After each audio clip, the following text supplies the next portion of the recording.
오늘 하나님이 주시는 말씀을 함께 읽고 묵상하겠습니다. 오늘 주시는 말씀은 로마서 말씀입니다. 로마서 14장 17절에서 15장 7절까지 말씀이거든요.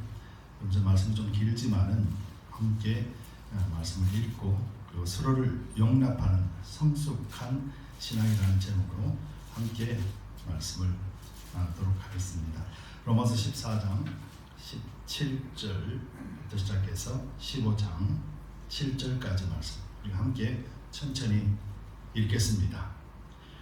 하나님의 나라는 먹는 것과 마시는 것이 아니요 오직 성령 안에서 의와 평강과 희락이라. 이로써 그리스도를 섬기는 자는 하나님께 기뻐하심을 받으며 사람에게도 칭찬을 받느니라. 이러므로 우리가 화평의 일과 서로 덕을 세우는 일을 힘쓰나니 식물을 인하여 하나님의 사업을 무너지게 말라. 만물이 다 정하되 거리낌으로 먹는 사람에게는 악하니라. 고기도 먹지 아니하고 포도주도 마시지 아니하고 무엇이든지 내 형제로 거리끼게 하는 일을 아니함이 아름다우니라. 내게 있는 믿음을 하나님 앞에서 스스로 가지고 있으라. 자기의 옳다 하는 바로 자기를 책하지 아니하는 자는 복이 있도다. 의심하고 먹는 자는 정죄 되었나니 이는 믿음으로 쫓아하지 아니한 연고라. 믿음으로 쫓아하지 아니하는 모든 것이 죄니라.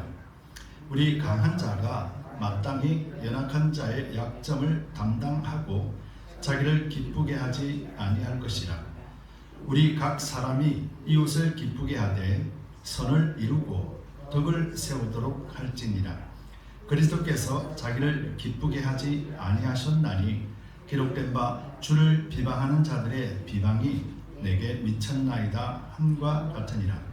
무엇이든지 전에 기록한 바는 우리의 교훈을 위하여 기록된 것이니 우리로 하여금 인내로 또는 성경의 안위로 소망을 가지게 합니다. 이제 인내와 안위의 하나님이 너희로 그리스도 예수를 본받아 서로 뜻이 같게 하여 주사 한 마음과 한 입으로 하나님 곧 우리 주 예수 그리스도의 아버지께 영광을 돌리게 하려 하노라. 이러므로 그리스도께서 우리를 받아 하나님께 영광을 돌리심과 같이 너희도 서로 받으라. 아멘. 기도하겠습니다. 주님 감사합니다. 오늘 이 시간에는 말씀을 가지고 서로를 용납하는 성숙한 신앙이라는 제목으로 말씀을 나누기를 원합니다. 지혜를 주시고 전하는 자나 듣는 자나 모두 성령 안에서 하나가 되게 하여 주옵소서. 감사드리며 예수 그리스도를 받들어 간절히 기도드리옵나이다. 아멘. 우리 성경을 드시고 힘차게 선포하도록 하겠습니다. 성경을 드시고 선포합니다. 하나님의 말씀은 내 발의 등이요 내 길에 비칩니다. 내가 말씀을 지키면 하나님께서 나를 지키십니다. 아멘. 우리의 믿음의 근거는 오직 말씀입니다. 그리고 성공적인 예배는 성공적인 인생을 살게 합니다. 바로 이 모든 것들이 말씀에 근거하고 하나님 약속 근거하기 때문에 그렇습니다. 그리고 이런 약속에 근거한 삶의 모든 열매는 다 사랑이라고 하는 이 단어 속에 집약되어서 우리를 통하여서 나타나게 됩니다. 오늘 일부 예배 나온 여러분들을 예수님 이름으로 축복하고 우리 함께 예수님 이름으로 사랑합니다. 함께 한번 인사를 나누시기를 바랍니다.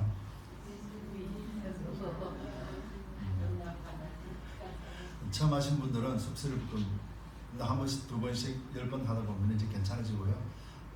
더 많이 하다 보면 자연스러워지게 됩니다.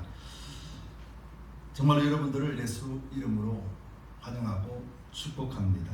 그리고 사랑합니다. 그리고 행복하시길 바랍니다. 여러분 예수님 안에서 행복하시지요?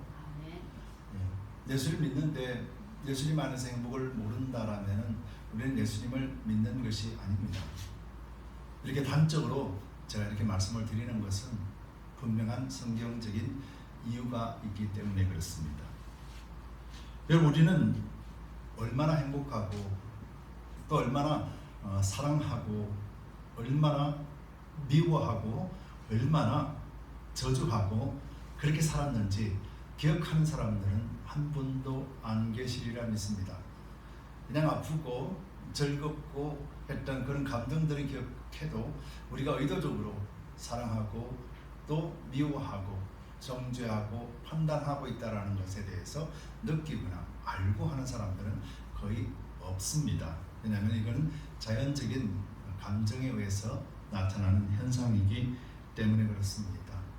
그래서 주님 안에서 행복하다라는 이 말은 그래서 너무도 중요합니다. 왜냐하면요, 주님 안에서 행복한 것은 하루만 행복하다가 마는 것이 아니고 일주일만 행복하다가 마는 것이 아니고 평생이 일생이 행복하기 때문에 그렇습니다. 바로 이것이 성경에서 말하고 있는 진정한 행복의 의미이기 때문에 그렇습니다.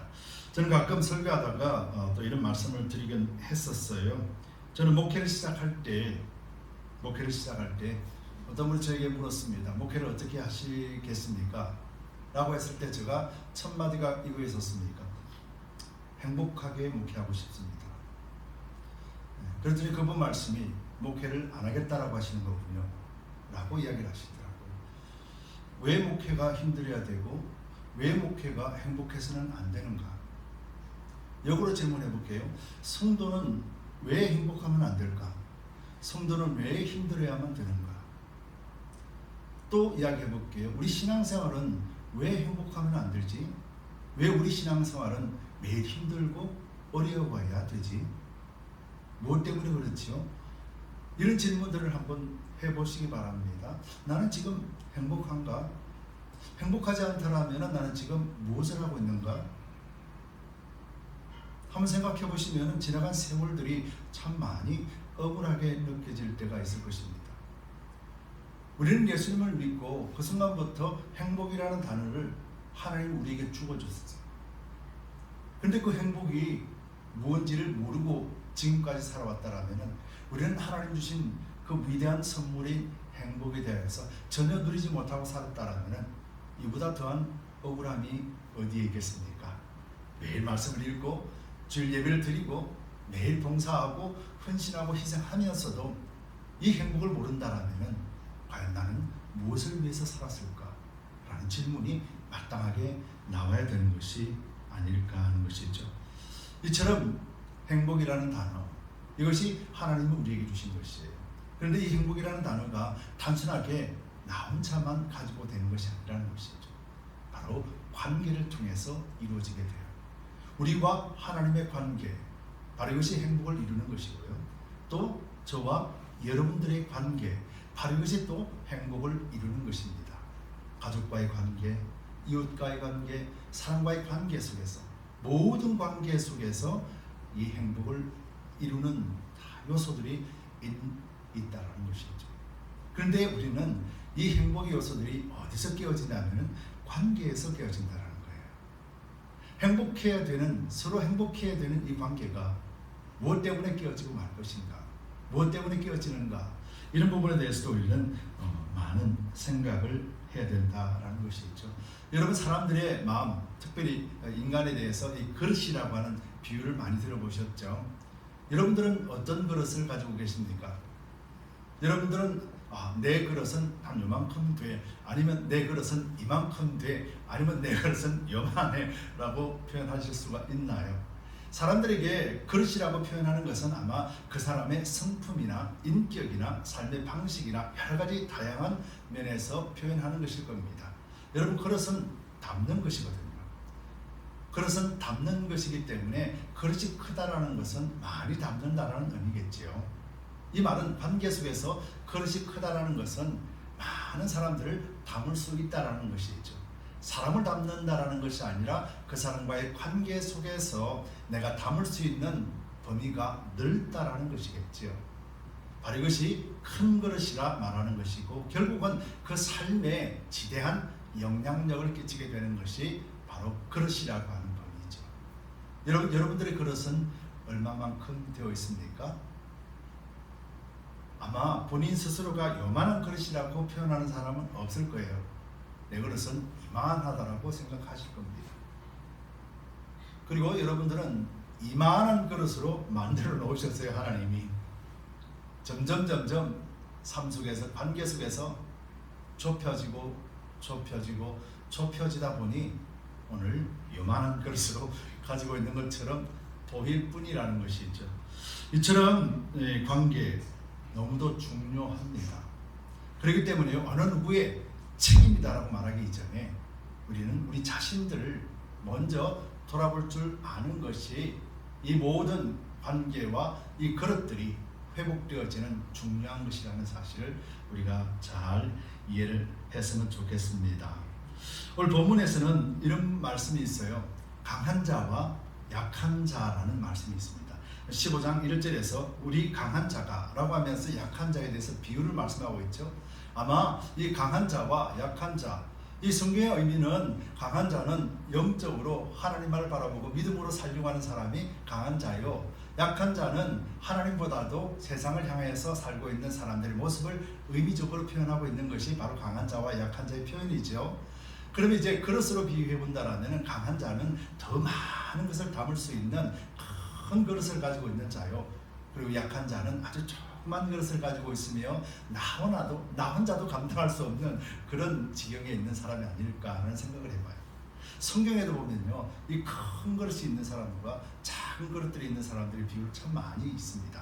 그리고요, 이 그릇들을 누가 만드냐면요, 내가 태어날 때부터 그릇이 크게 태어나는 것이 아니라 인생을 살면서 점점 키워가고 있다는 것을 발견하게 돼요. 즉, 이 그릇은 하나님이 우리에게 주신 그릇이거든요. 그리고 이 그릇은 하나님이 담을 수 있도록 우리를 하여금 계속해서 그 그릇들을 키워간다는 거예요. 여러분들은 요만한 그릇으로 만들어진 것이 아니라 엄청난 그릇으로 만들어졌어요. 그리고 이 엄청난 그릇을 통해서 하나님은 계속해서 더 많은 것을 담아갈 수 있도록 하나님 우리를 다듬어가고 계시는 것이죠. 여러분, 성경에서 우리는 요셉 이야기를 잘 알죠. 창세기에 나오는 요셉. 창세기에 나오는 요셉 이야기와 나머지 11형제, 10형제라고 볼 수 있겠죠. 나머지는 요셉의 동생이니까. 그 형들이 요셉을 시기하고 질투해서 애굽으로 팔아버리는 사건이 있습니다. 그때 요셉의 나이가 17이었었거든요. 요셉은 야곱이 참 사랑했던 아들이었습니다. 11번째 아들이었지만 늘 끼고 살았던 아들이었어요. 끼고 살았다는 것은 그냥 단순하게 사랑만 준 것이 아니라 야곱이 알고 있던 하나님을 다 전수해 준 거나 마찬가지죠. 네 하나님은 이런 분이야, 네 하나님 이렇게 해서, 하나님은 나에게 이렇게 하셔서 라고 하는 이런 가르침들이 아마 요셉에게는 엄청나게 영향력을 준 것 같아요. 그래서 요셉의 성품을 보면은 아주 고든 성품이 되죠. 그런데 이 고든 성품이 결국은 형들로 하여금 시기와 질투를 만들고 결국 요셉이 애굽으로 팔려가 버리고 많은 사건이 일어나게 돼요. 7에 팔려간 요셉은 알다시피 서론의 애굽의 총리가 됩니다. 애굽의 총리가 되고, 그리고 또 애굽 왕이 소개하는 아내를 얻고 거기서 2 아들을 낳게 되죠. 그리고 요셉이 꿈을 꾼 것처럼 7년 풍년과 7년 흉년의 기간을 성경은 그려놓고 있고, 또 풍년이 맞았던 7년의 풍년의 세월이 지나고 7년의 흉년의 세월이 시작되는 그날에 비로소 요셉은 형들을 보게 돼요. 여러분, 여기서 본다라면은 성경을 읽다가 어머니 생기는 거죠. 요셉의 애굽으로 팔려갈 때부터 오 할렐루야, 하나님 감사합니다, 하나님의 모든 것을 맡기오니 하나님 내 인생을 책임져 주옵소서라고 기도하고 갔을까? 요셉이 총리가 되고 온 땅을 다스리는 권세를 가지고 있었을 때, 풍년이 들은 시기에 첫 해부터 아버지를 생각하고 형제들을 생각했다라면 이미 초청하는 것이 맞겠지요. 근데 7년의 세월이 지납니다. 아이도 낳고 가정도 꾸리고 또 총리로서 부귀와 명예를 다 누리지만은 어쩐 일인지 아버지 야곱과 동생과 형들에 대한 말이 없다라는 것이죠. 근데 7년 흉년이 만나서 아버지 야곱이 자식들에게 식량을 구해오라고 애굽으로 보내면서 비로소 요셉과 만나게 되는 과정이 생기는 거죠. 그러면서 요셉이 나중에 당신들이 나를 판 것은 하나님이 나로 하여금 이곳에 오게 하셔서 당신들을 구원하시기 위한 하나님의 뜻이었습니다 라고 표현을 해요.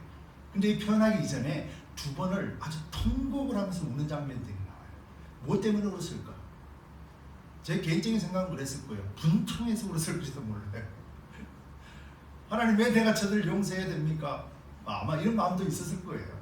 보고 싶은 마음도 있었지만 그 마음에는 원망도 많았을 거라는 것이죠. 그런데 두 번의 통곡을 통하여서 결국은 창세기 45장 5절 7절에 보면은 이곳에 파라섬으로 근심하지 마소서, 한탄하지 마소서, 하나님이 생명을 구원하시려고 나를 당신들 앞서 보내셨나이다. 하나님이 큰 구원으로 당신들의 생명을 보존하고 당신들의 후손을 세상에 두시려고 나를 당신들 앞서 보내셨나니 그런즉 나를 이리로 보낸 자는 당신들이 아니요 하나님이시니라.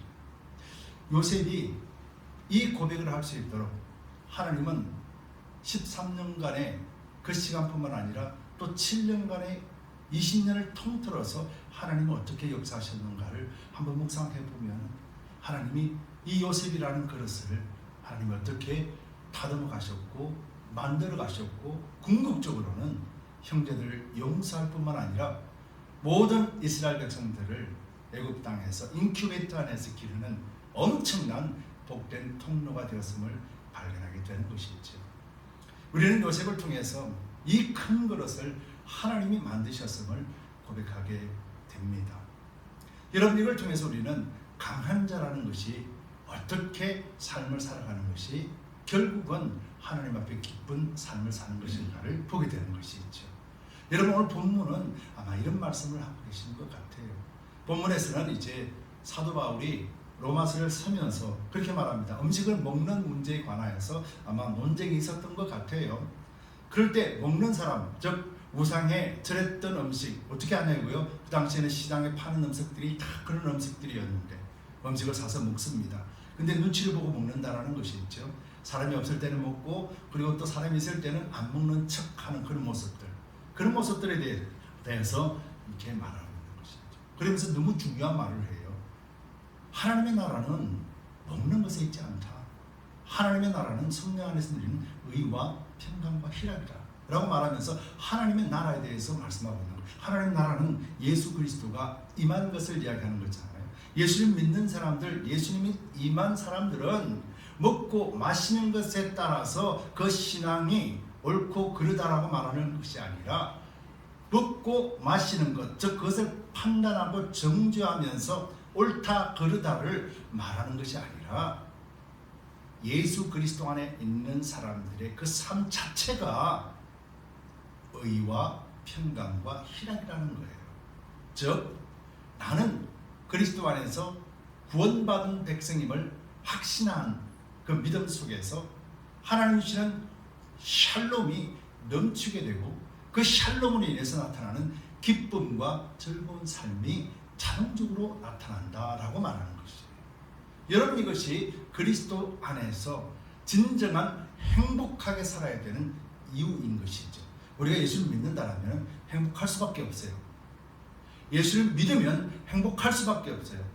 왜냐하면 하나님의 나라가 우리에게 임했기 때문에 그렇습니다.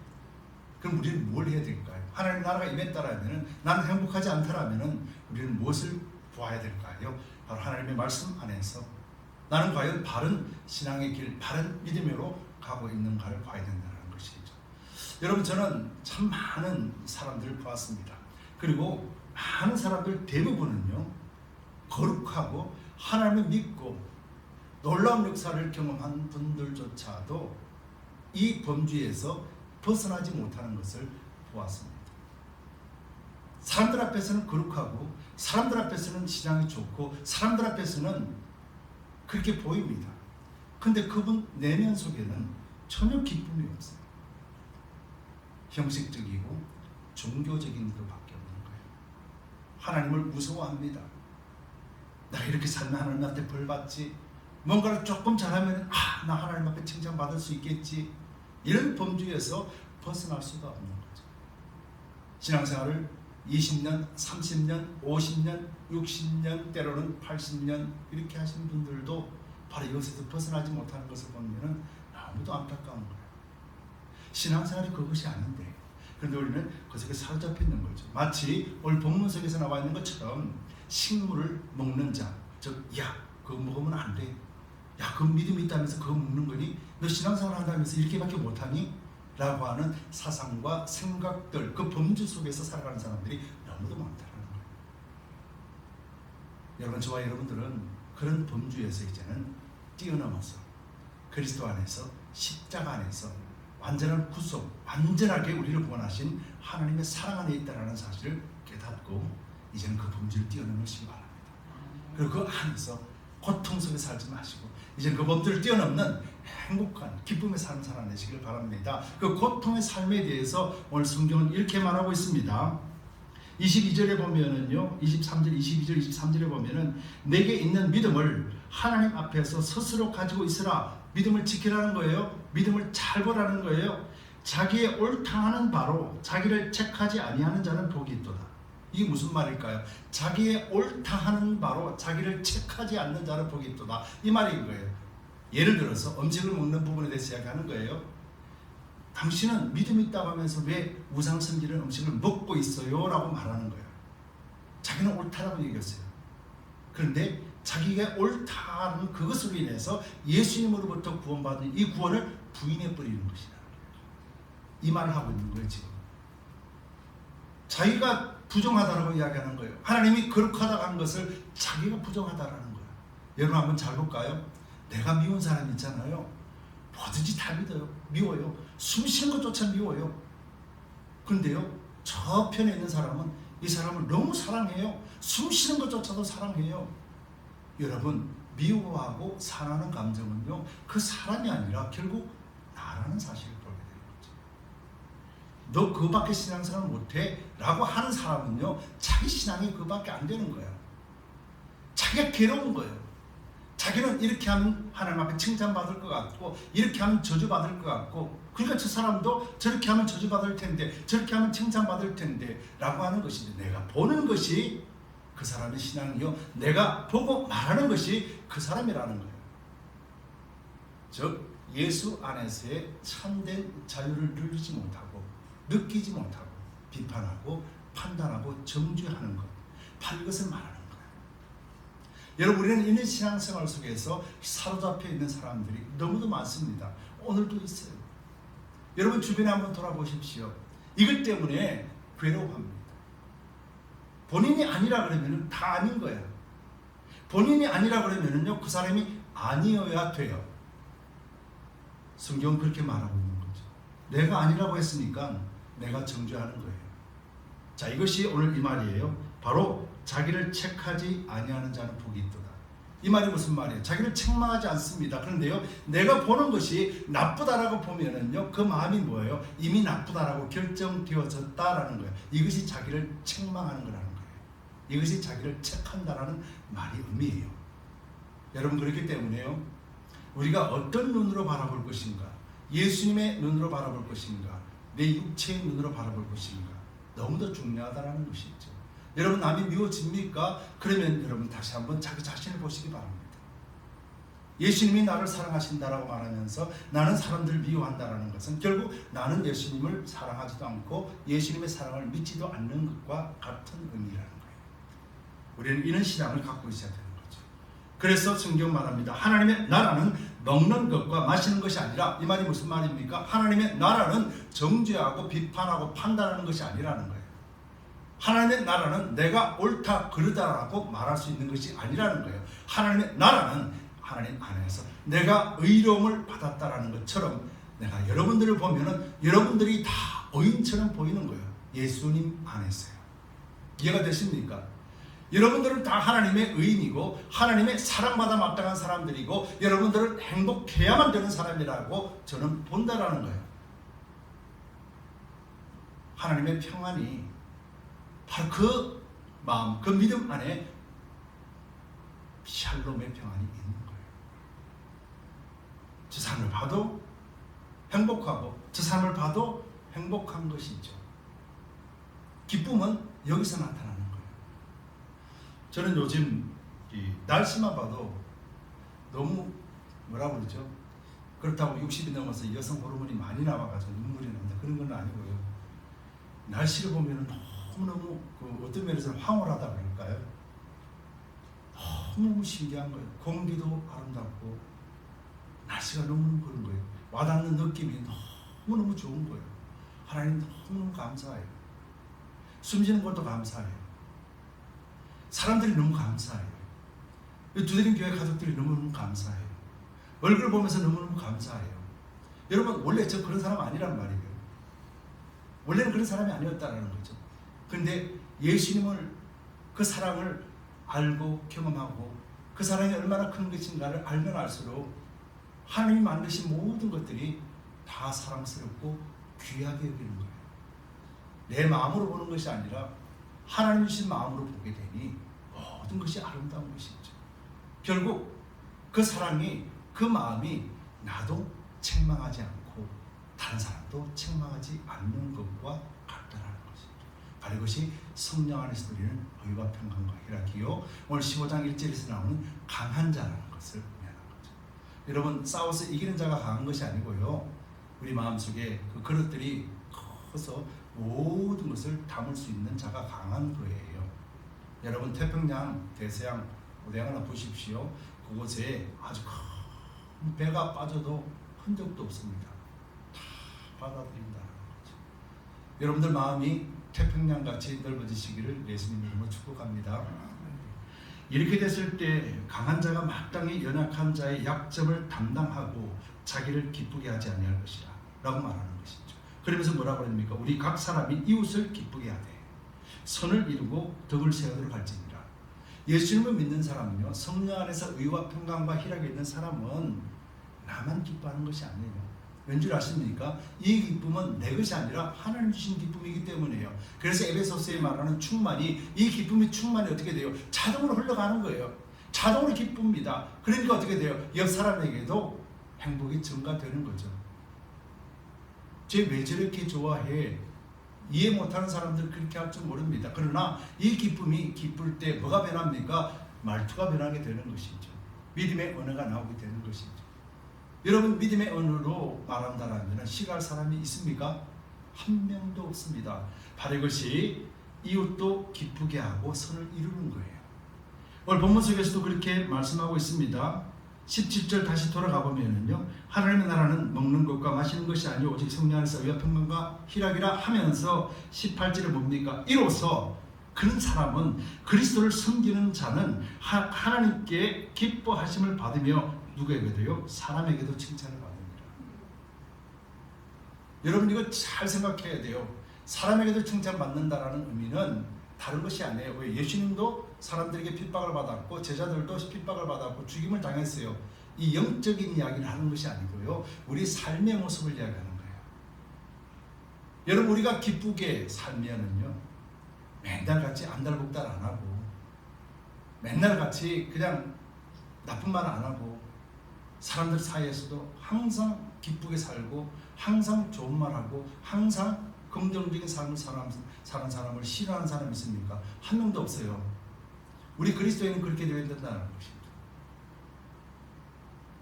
왜 저렇게밖에 못해? 왜 믿음이 저렇게 안 돼? 왜 저 사람은 저렇게 살아? 나 저 사람 싫어. 그러면서 하나님 앞에는 거룩한 척합니다. 여러분 이거 거짓된 믿음이라는 거예요. 예수님은 그렇게 안 하셨다라고 말하는 거죠. 예수님이 내 안에 계시면요, 싫어 보이는 사람이 없다라고 성경은 말하잖아요. 예수님은 자기를 팔았던 가룟 유다 바로 그 앞에 있음에도 그에게 떡을 떼어주고 회개할 기회를 주신 분이세요.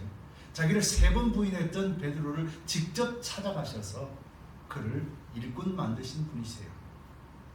우리가 예수님의 본을 받고 예수님을 따라가야 된다면 우리는 어떻습니까? 내가 싫어하는 사람 다시는 안 보는 것이 하나님 안에서 신앙을 지키는 것일까요?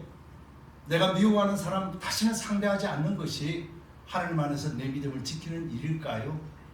아니라는 거예요. 그러면 절에 가야죠. 그럼 산에 가야죠. 다 끊어버리고 나 혼자 살아야 되겠죠. 여러분, 이 시대는 지금 어떻습니까? 이 시대는요, 교회는 크도 사람들은 다 혼자만의 삶을 살고 있습니다. 관계가 다 깨어졌습니다. 신앙인 척, 믿음인 척 하지만은 함께 지체의 힘을 모르고 함께 사랑할 줄 모르고 각자가 옳은 소견대로 각기 옳은 삶을 살고 있는 것이죠. 여러분, 이것을 가증하다라고 표현하고 있습니다. 성령께서 우리에게 오시면요, 성령님은 우리로 하여금 함께 연합되게 하십니다. 함께 하나가 되게 하십니다.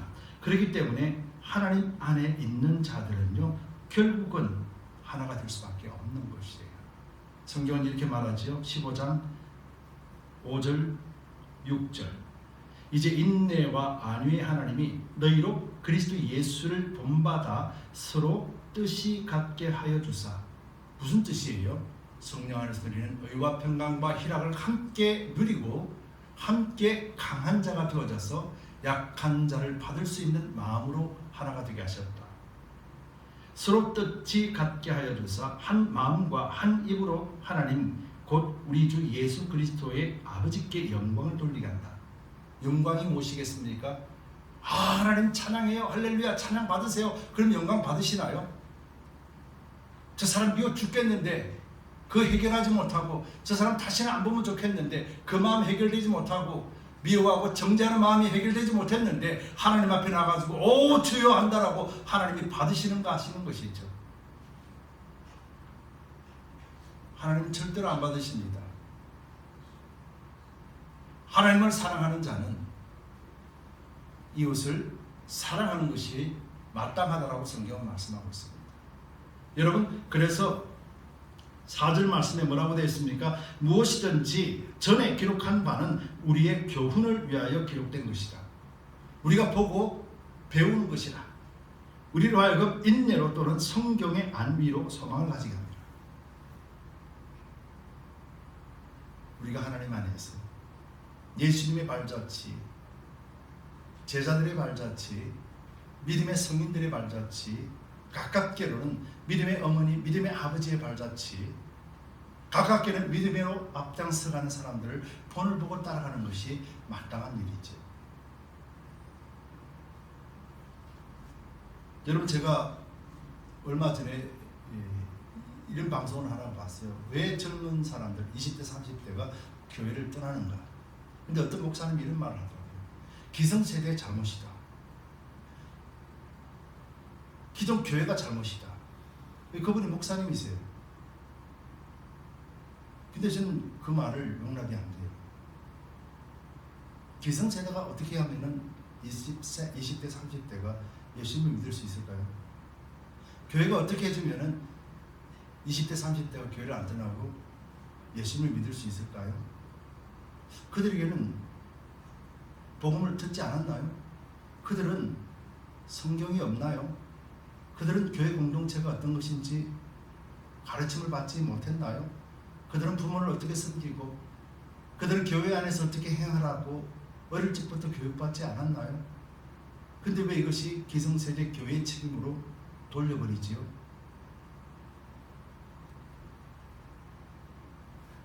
복음을 들은 사람들은 모두 자기 책임이에요. 성경 그렇게 말씀하고 있어요. 빛을 받은 자는 그 빛을 소멸시키는 것은 자기 책임이에요. 성령을 거스르는 죄라고 해요. 누구의 책임으로 떠맡기고 누구의 책임이라고 말한다는 것 자체가 무엇입니까? 하나의 계명과 성령 안에서의 의와 평강과 희락을 모르는 자들이라는 거죠. 교회에서는 이것을 가르쳐야 되는 거예요. 교회에서는 그들이 찾아올 수 있도록 뭔가를 만들어내는 것이 아니라 살아계신 하나님 예수 그리스도의 복음만을 굳건하게 선포하고 있어야 되는 거예요. 이것이 그들이 돌아올 수 있는 유일한 통로가 된다는 것이죠. 세상은 이렇게 변질되어도 마땅하다, 당연하다, 그렇게 말합니다. 2000년이 지나고 3000년이 지나면은 예수님이 가르쳐 주신 것과 예수님이 하신 말씀들이 변해도 되는 것일까요? 하나님이 약속하신 복음의 말씀, 진리가 변해도 되는 것일까요? 여러분, 변했으면 안 되는 것이죠. 우리는 점점 이것을 지키려면요, 세상과는 동떨어진 그런 마음을 갖고 살 수밖에 없습니다. 우리가 변하는 것이 아니라 세상이 이렇게 변질되어 버리고 변해버리기 때문에요. 그런데 중요한 것은 세상에게 밝은 빛을 줄 수 있는 유일한 곳이 교회 공동체인 거예요. 그리스도인이라는 거예요. 성도라는 것이죠. 우리가 진리를 알지 못하고 우리의 예수 그리스도 안에 바로 서 있지 못한다면 세상에 무엇을 줄 수 있겠습니까? 마지막 17절에 이러므로 그리스도께서 우리를 받아 하나님께 영광을 돌리신 같이 그리스도께서 우리를 받으셨대요. 나 같은 죄인, 아무 쓸데없는